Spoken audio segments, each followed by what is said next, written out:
extremely regrettable, or he's doing so with the supposition of new alliances with the far right, like the AfD in Germany, in which case the American Republican Party should own up to linking its destiny with that of such a party which represents everything the Republican Party has always fought against. DW correspondent Thomas Sparrow joins us from Berlin. Thomas, hi. Now, first, why do you think Musk is so interested in European politics affairs and especially in supporting the far right? It's important to stress that Elon Musk is not only talking about European politics from his perspective as a businessman, as the world's richest man, but also as someone who will be involved in Donald Trump's administration. So you have those two elements, the business element and the political element.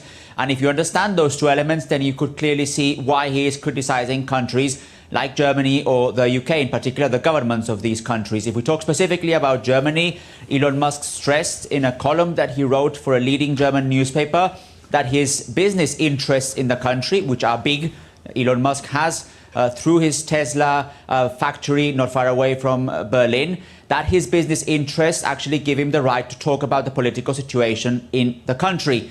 And from a political perspective, he's criticizing a government that is centre-left, similar to what is actually happening in the UK. There he is also criticizing a government that is centre-left. And in both cases, he is actually highlighting and supporting far-right parties. Here in Germany, specifically, his support of the far-right party AfD has been met with criticism by the government, by other political parties.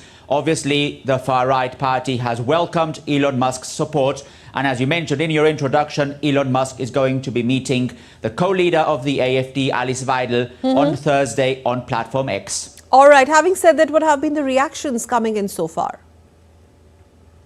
The German government, on the one hand, said it's important to defend freedom of expression, and that obviously includes comments that are critical. Yet at the same time, government officials, and that includes Chancellor Olaf Scholz, have been critical of Elon Musk's comments, in some cases even describing it as potential meddling in the politics of other countries. And it's not only Chancellor Scholz, it's also other leaders from Europe. You mentioned Emmanuel Macron in France. That's also another example of a politician stressing how problematic Elon Musk's comments are. In the UK, you also saw Keir Starmer, the Prime Minister, actually stopping and criticizing Elon Musk. He had previously actually preferred to have a rather low-key approach to that, but now he has come out criticizing the businessman. So you're seeing more and more European leaders criticize Elon Musk's comments, but it's not all of them. There are also leaders from Italy or Hungary, for example, that are described as being nationalists, that are described as being right-wing, that are seen as being friendly towards Elon Musk and his comments on European affairs. Okay, so beyond the actual point of discussion, what do you think would be the concrete impact of Musk's comments that he's been speaking about Europe?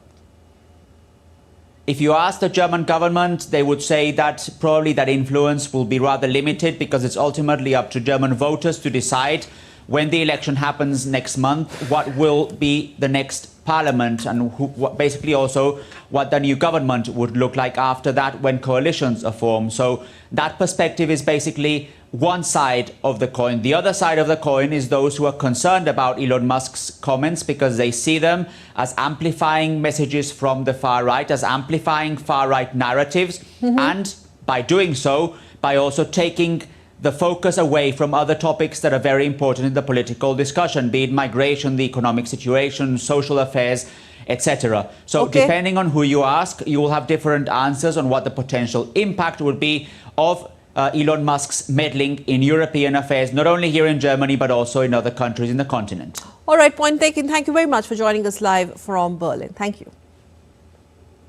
Shifting focus to some more news. The parts of United States are dealing with disasters of extreme kinds. In West Los Angeles city of California declared a state